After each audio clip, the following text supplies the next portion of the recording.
Bonsoir, bonsoir, c'est vendredi soir.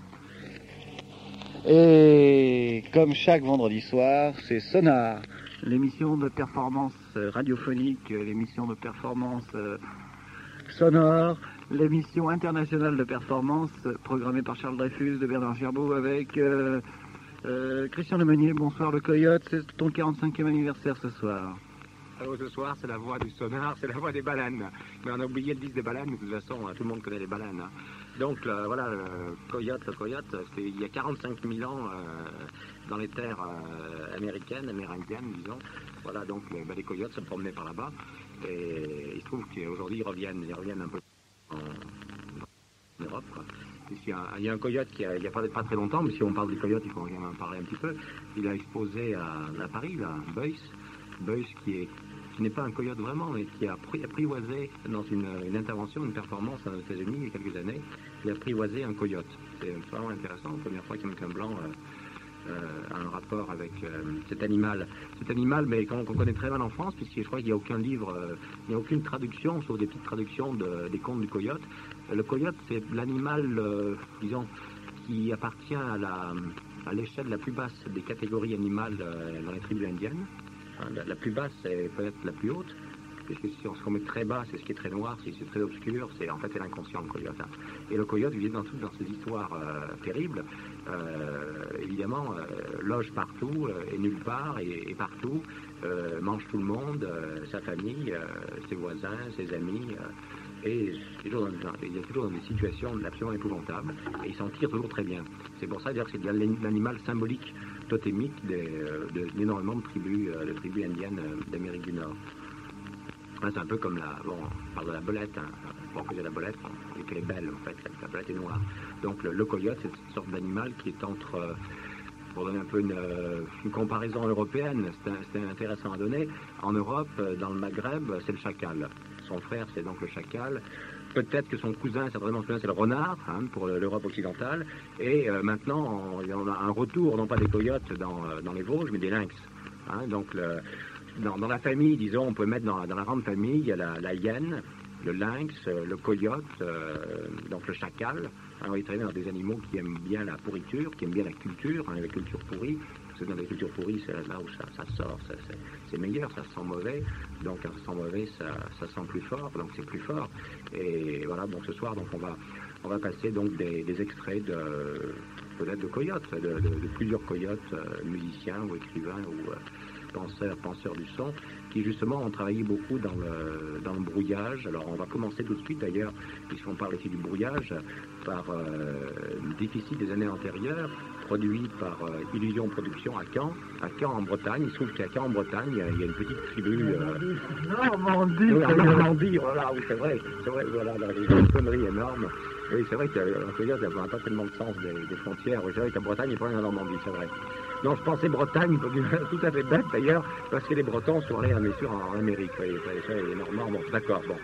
Fermons la parenthèse. Ce qui est intéressant, d'ailleurs on entend déjà, il passe, je crois. Ce qui est intéressant, c'est qu'on ouvre justement par ce disque qui s'appelle aussi Action et démonstration japonaise. On commence donc par ce brouillage japonais et on finira la boucle ce soir par un véritable chant japonais sans électronique, un chant pur. Je vous en parlerai tout à l'heure à la fin.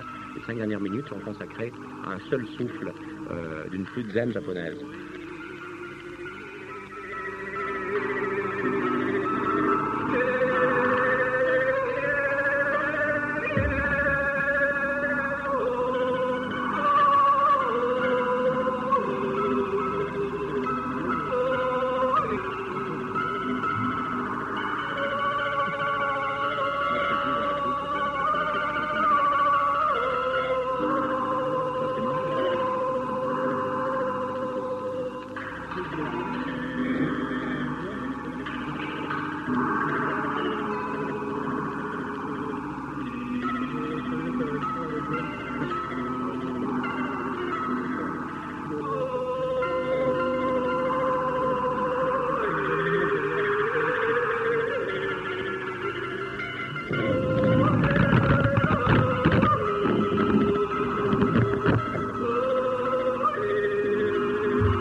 Et comme petite intercalaire, deux tout petits extraits de Christian Prigent, d'un livre qui vient de sortir il y a très peu de temps, le journal de Levide, qui a été publié par les éditions Carte Blanche. Et il y a un tout petit extrait où il parle justement, pas de ce qu'on vient d'entendre évidemment, il parle de l'écriture, il parle un peu de Rimbaud, et il y a deux petits extraits très bien d'ailleurs, qui vont parfaitement bien avec ici, je pense, Illusion Production, sur l'écriture.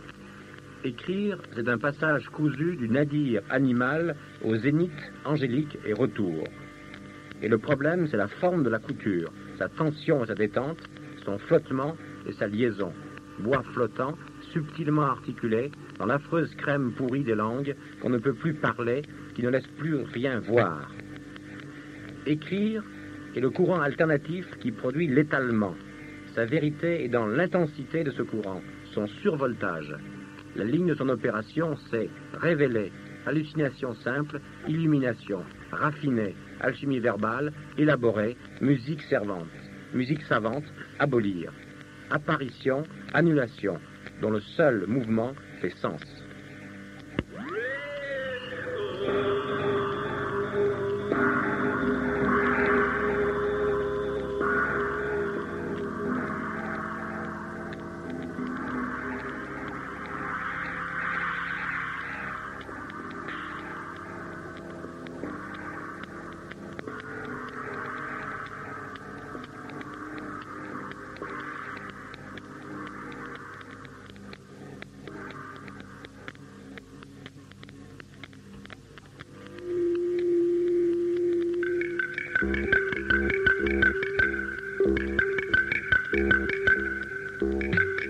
Je parle par-dessus. Oui, alors maintenant, donc là, nous sommes toujours dans Illusion Production. Vous voyez très bien donc ce travail, donc ces sonorités qui n'ont plus rien à voir avec les sonorités dites occidentales. Là, nous rentrons vraiment, et c'est très important, je crois, de vraiment prendre conscience dans peut-être une des formes. Je dis bien une des formes, il y en aura des milliers, des millions de la nouvelle musique planétaire. Là, en effet, le Creuset ici, le Caen, Illusion Production n'est peut-être pas très connu en France, mais ils sont beaucoup plus connus en Italie ou en Allemagne, déjà en Angleterre, en Hollande. Ils ont saisi justement cette perception planétaire au-delà des langues, au-delà des frontières. Et c'est pour ça peut-être que ce soir aussi on constate cette soirée, disons, aux Coyotes. Les Coyotes aussi traversent la contrée, traversent la terre, traversent le monde. Ce sont des nomades. Illusion Production, ce sont des véritables nomades. Même si ils ne bougent pas de camp, ils sont nomades parce qu'ils ont enregistré, engrammé des milliers et des milliers de sonorités diverses de toute la planète. Et là, nous allons passer directement, d'ailleurs, ce sera très brutal, et peut-être pas brutal non plus, on va passer de Caen à la Terre de Feu. La Terre de Feu, c'est le témoignage d'une vieille chamanesse qui a là, je crois, 70 ans, qui est morte depuis une dizaine d'années, et ce sont les derniers témoignages de ces Indiens de la Terre de Feu qui ont quasiment maintenant, aujourd'hui, tous disparu. Il ne nous reste plus que 6 disques, dont deux gros albums de 3 disques chacun, publiés il y a une dizaine d'années aux éditions Folkways à New York.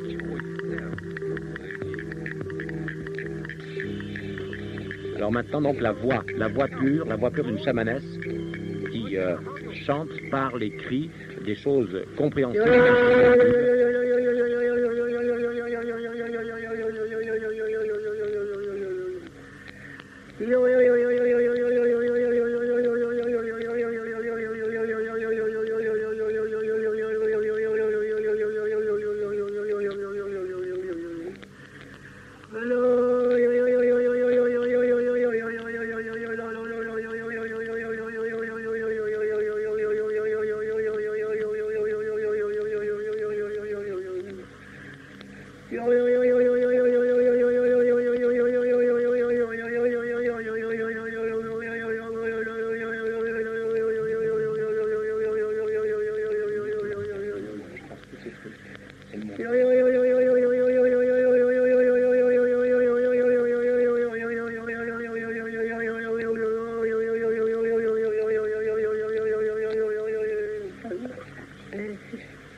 Ese no sabe, yo voy a decir, malo.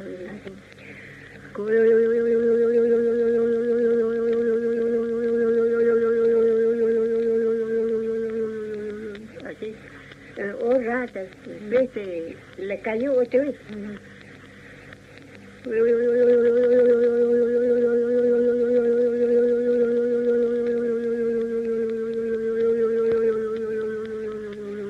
Así, ese sí, no tanto, ¿no? Ese para, ese poco, ese para.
Así, todo lo mofiel, todo.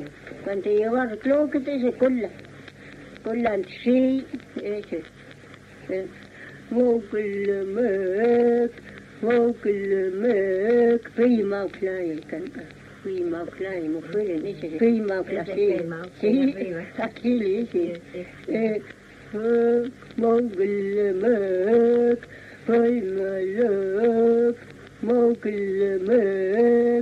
Mogelemek, así, Mogelemek, para arriba, ese prima, ese prima,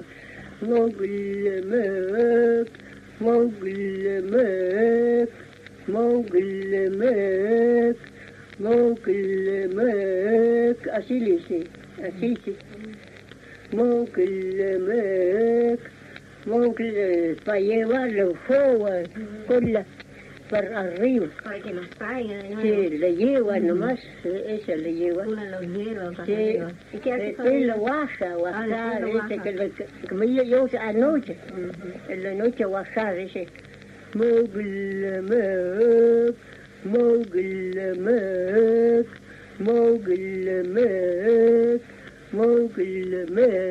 todo mujer. Todo le llamar ese todo. Para llamar ese, para lo que tiene ese. Parece que le bajar Solo eso canta, ¿no? que le cante. Por lo mismo canta como tarde. Ese.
L'avant-garde, évidemment, comme à 45 000 ans, 50 000 ans, et tous les imbéciles qui, depuis un siècle et plus, se sont moqués, disons, de ces formes redécouvertes, plus ou moins consciemment, dans les années 20 et jusqu'à aujourd'hui, par des poètes ou par des écrivains ou des musiciens dits expérimentaux, dits d'avant-garde, évidemment, se sont lourdement trompés, parce qu'aujourd'hui, en 1985, enfin, disons au moins depuis une quinzaine d'années, on a retrouvé la vieille tradition archaïque qui réapparaît un peu partout sur toute la planète, et en particulier ici chez nous, en France, sous la forme des dadas, sous la forme des lettristes, sous la forme des fluxus, et aujourd'hui sous aucune forme. Et je pense qu'il faut vraiment sans arrêt se remettre à l'intérieur de ces formes archaïques qui aujourd'hui réapparaissent aussi sous la forme de Meredith Monk, de Laurie Anderson, de Brian Geising, de la poésie sonore, des musiques répétitives, et qui n'ont absolument rien d'abstrait, de froid, etc. Si c'est froid ou abstrait, c'est tout simplement parce que les gens qui le font ne le font pas vraiment, ne le font pas avec leur corps, ne le font pas avec leur souffle, ne le font pas avec leurs dents, avec leur mâchoire, ne le font sans aucun esprit de rituel véritablement pensé dans le corps, dans la chair, comme Artaud, on l'avait déjà bien revu, etc. Et trop souvent, malheureusement, on a aussi considéré toutes ces formes-là, soit comme des formes d'avant-garde, soit comme des formes de fous, ou comme des choses enfantines. Évidemment, les enfants, jusqu'à 5 ans, sont très sensibles à ces formes répétitives. Et évidemment aussi, les dix fous qui glossolalie sont très proches de ces formes-là. Et là, ce qu'on entend, évidemment, là, cette vieille chamanesse, je pense qu'il n'y a aucune explication à donner. On est dans l'émotion pure, on est dans la rigueur même de l'émotion pure, et sur des variations minimales, minimum, tout à l'heure avec le haut, ou là seulement ici avec des variations consonantiques. Alors nous allons d'ailleurs continuer, nous allons faire encore un autre bond cette fois, mais un bond dans les années 70 avec un musicien de free jazz américain qui a enregistré d'ailleurs ce disque au Japon. Ce n'est pas par hasard non plus si entre disons Tokyo et New York il y a un lien très important. Ça c'est le grand Milford Graves qui travaille non seulement les percussions, le piano, mais également la voix et le cri. Et là on voit bien tout ce que le Japon a pu lui apporter et tout ce qu'aussi la négritude a pu lui apporter. Et là nous avons un chant planétaire avec la voix de cheval.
chien n'exclut du sautin. Bien, alors après, donc, la voix de cheval de Milford Graves, bon, on va un peu dialoguer avec un autre animal, là, avec l'animal Dreyfus, là. Parce que Dreyfus, Charlie, était à New York d'ailleurs, il était à New York pour la performance de Boyce avec le coyote. Tu peux nous dire un peu ce que tu as vu là? Juste que le coyote était plus effrayé que Boyce, parce que Boyce était entouré dans sa couverture de feutre avec une espèce de canne qui dépassait de cette... alors le coyote était dans un coin et Boyce se mouvait sans voir ce qu'il faisait. Et je me rappelle qu'il y avait tous les soirs une personne qui venait du service de protection des animaux pour voir si le coyote n'était pas maltraité. Mais Boyce était un peu... il était supposé dormir avec le coyote toute la nuit, mais c'était pas vrai. Il montait le soir parce que je mangeais des spaghettis avec lui. C'était un peu fou en fait. Il n'a pas vraiment... Il n'a pas vraiment dormi pendant 8 jours avec le coyote. Enfin, il arrivait de l'aéroport, il était enroulé dans il ne voulait pas voir... C'était son deuxième voyage aux États-Unis. Il avait décidé de ne pas voir les États-Unis. Alors il sortait de l'avion directement du Düsseldorf et il était enroulé dans une... il arrivait dans sa couverture de feutre, il arrivait en ambulance, directement à la galerie. Et en fait, c'était un peu fou parce que le soir, il voyait ses amis, là, on mangeait sur les blocs et tout. Et après aussi, il était supposé aller directement de l'aéroport. C'était surtout pour faire des belles photos.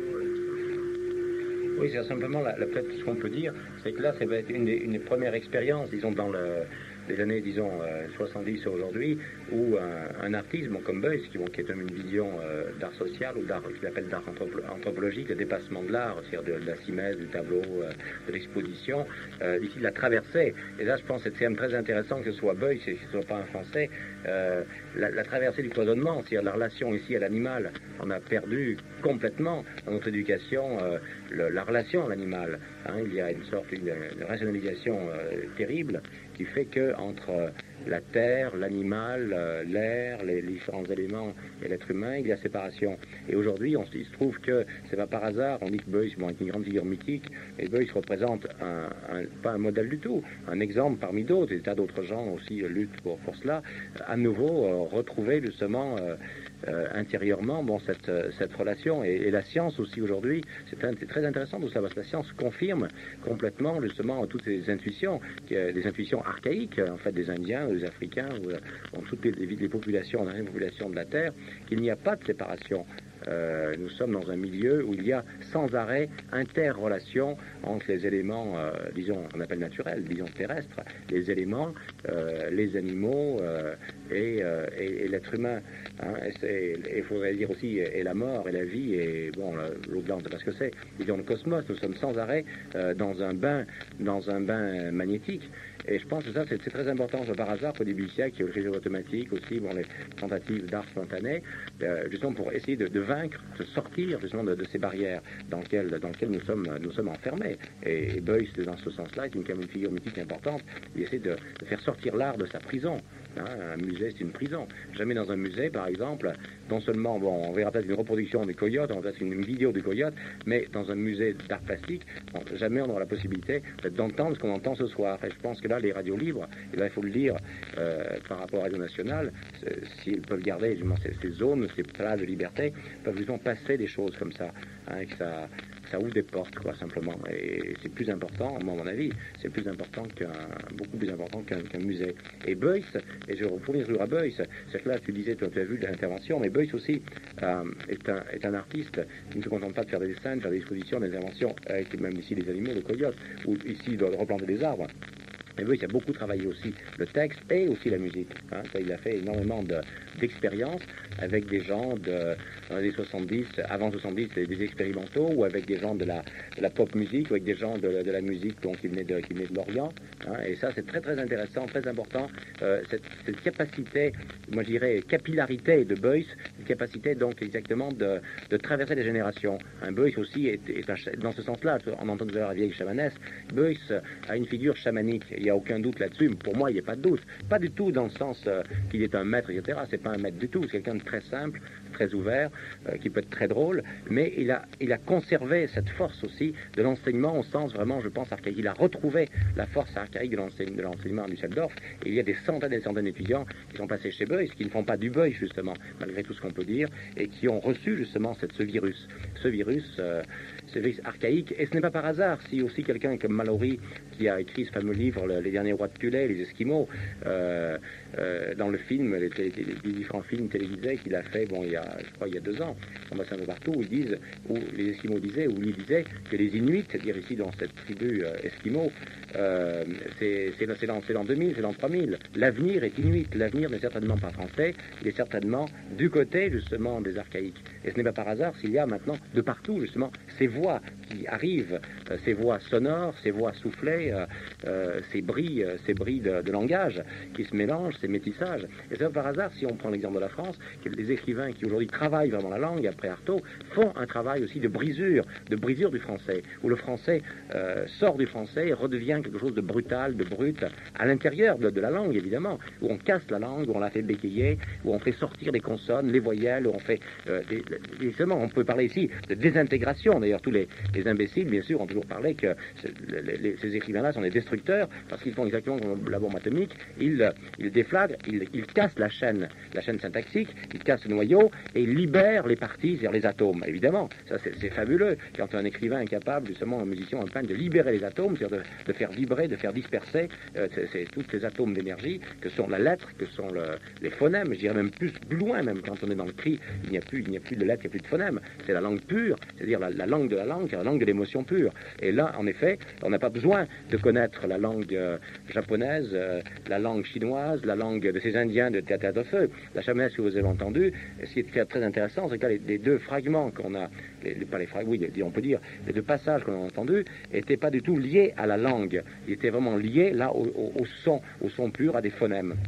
Alors qu'il y a des tas d'autres, bien sûr, textes chantés, parlés de cette chamanesse, qui sont liés évidemment à la langue, à des rituels, à des métaphores, à tout un jeu extrêmement complexe, qui pour nous, bien sûr, est totalement incompréhensible, même si on le lit dans la traduction espagnole. C'est évident. Mais moi, si je choisis ces deux aspects-là, c'est pour montrer que chez les archaïques, il y avait tout.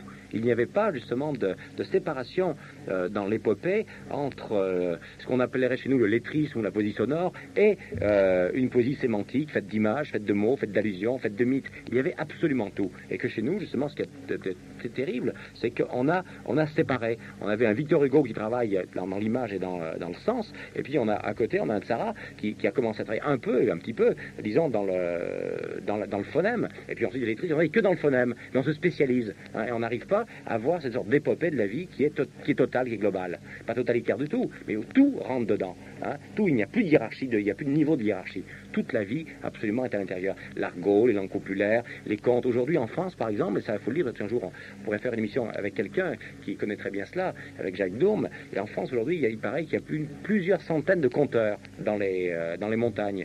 Des conteurs, et pas seulement des gens de 70 ans, des Basques ou des Corses ou des gens des Auvergnats, mais des gens qui ont 30 ans, 35 ans, qui, à nouveau, redécouvrent dans une société totalement médiatisée le conte oral, l'oralité. Et c'est pour ça que ce soir, moi j'ai décidé, avec Charles, de faire justement cet ordre d'hommage au coyote, parce que moi c'est mon totem, le coyote, et que j'ai fait une revue qui s'appelle justement... qui s'appelle... invité justement au 2e festival de poésie, la Cogolin, qui va avoir lieu la 2e semaine de juillet, les conteurs corses, justement. Alors ça, c'est très important. Et je disais tout à l'heure, pour finir avec l'histoire du coyote, il y a quelques années, il y a 5 ans maintenant, j'ai monté une radio qui s'appelait justement Radio Coyote. C'est une radio, c'est-à-dire sans antenne et sans micro. C'est-à-dire qu'elle peut bien sûr se manifester comme ce soir à travers un micro, mais la radio Coyote pure, c'est une radio qui se passe d'un individu exactement dans un système oral. Comme j'ai fondé il y a 5 ans aussi, en 80, une revue qui s'appelle Vocal. Cette revue a déjà 50 et quelques numéros, et jamais personne ne pourra l'entendre, sauf la cassette qui paraîtra bientôt, la cassette où il y a la liste des intervenants, vocale, purement vocale. Parce que dans une société où tout est médiatisé, tout est publié, tout est archivé, il faut absolument, pas retrouver, mais avoir une sorte d'équilibre, de contre-équilibre, disons, à la folie de l'archivage. Et le système oral, c'est vraiment passionnant, justement, n'a pas besoin d'archivage, puisque ça se passe d'un individu de relais humain à relais humain. Et c'est pas un hasard, il y a exactement maintenant 1 mois, je crois 2 mois, Gallimard vient de publier un livre exceptionnel de Saada, une chercheuse tunisienne, qui vient de sortir l'épopée certainement tunisienne la plus vieille, qui remonterait certainement au temps de la Bible, et qu'elle a réussi à retranscrire à partir donc de la mémoire d'un berger qui avait en lui toute l'épopée tunisienne qui remonterait sans doute à peu près à l'époque de la Bible. Alors ça, je pense qu'aujourd'hui, c'est très important. On vit une époque absolument charnière, capitale, justement, où le fond archaïque populaire revient et en même temps recroise. C'est très intéressant. L'avant-garde, on ne parle plus d'avant-garde maintenant, c'est très bien d'ailleurs, on n'a plus besoin d'en parler, puisque le travail a été fait. Maintenant, on rentre dans une phase, comme disait Edouard Hugo, c'est pas par hasard que Hugo a trouvé ce terme-là, qui était déjà trouvé dans les années 20, évidemment, de mélange, de mixage. On est vraiment aujourd'hui en train de fabriquer l'être planétaire. Ça, c'est sûr. Alors, c'est sûr, ça se voit pas, hein, mais disons, on a tous les éléments sont là. Si on regarde bien, il n'y a pas de hasard. Hein. D'ailleurs, la solution n'est que dans ce sens-là. C'est dans ce sens-là où le cloisonnement, l'hypercloisonnement, c'est-à-dire l'esclavage spécialisé.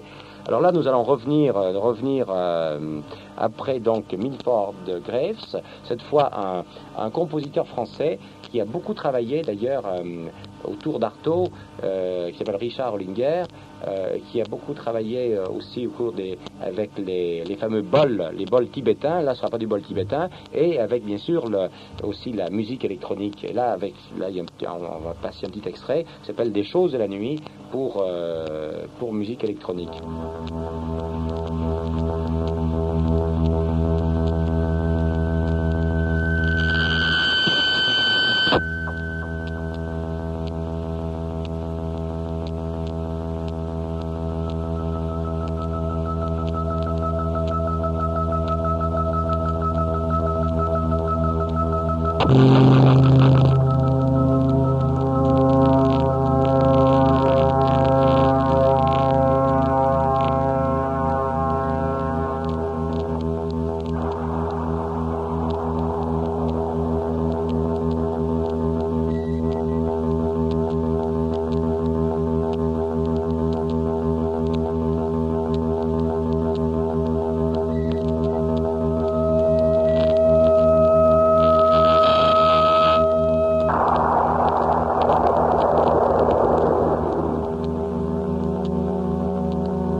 Tu laisses, hein. Tu laisses ça. Voilà, moi je vais essayer de lire un petit machin là-dessus. Je sais pas lequel. Bon. On va laisser là celui-là. Comme ça fait mieux. On peut faire en surimpression là. Hein? En surimpression, c'est possible, hein? D'accord. C'est le cas. Alors, de Gerasim Lucas, l'écho du corps.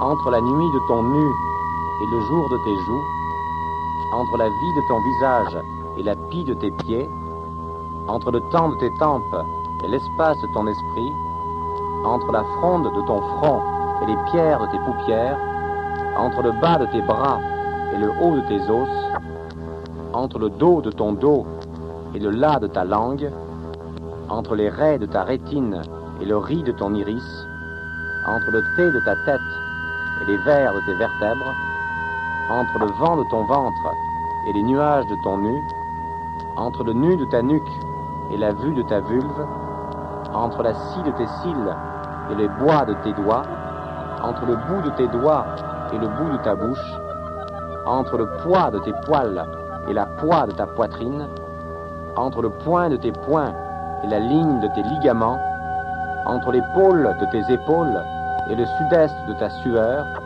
entre le cou de tes coudes et le coucou de ton cou, entre le nez de tes nerfs et les fées de tes fesses, entre l'air de ta chair et les lames de ton âme, entre l'eau de ta peau et le seau de tes os, entre la terre de tes artères et le feu de ton souffle, entre le sein de tes seins et les seins de tes mains, entre les villes de ta cheville et la nacelle de tes aisselles, entre la source de tes sourcils et le but de ton buste, entre le muscle de tes muscles et le nard de tes narines, entre la muse de tes muscles et la méduse de ton médius, entre le manteau de ton menton et le tulle de ta rotule, entre le teint de ton talon et le ton de ton menton, entre l'œil de ta taille et les dents de ton sang, entre la pulpe de ta pupille et la serre de tes cernes, entre les oreilles de tes orteils et le cervelet de ton cerveau, entre l'oreiller de tes oreilles et la taie de ta tête, entre le lévrier de tes lèvres et le poids de tes poignets,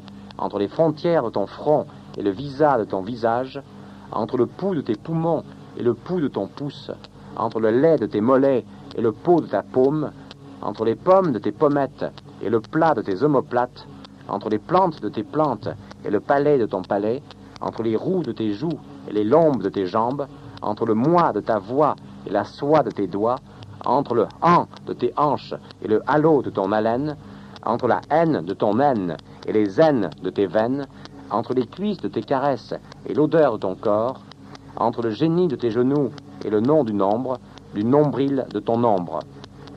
De Gerasim Lucas, 1955, extrait de Eros Limite. Ah.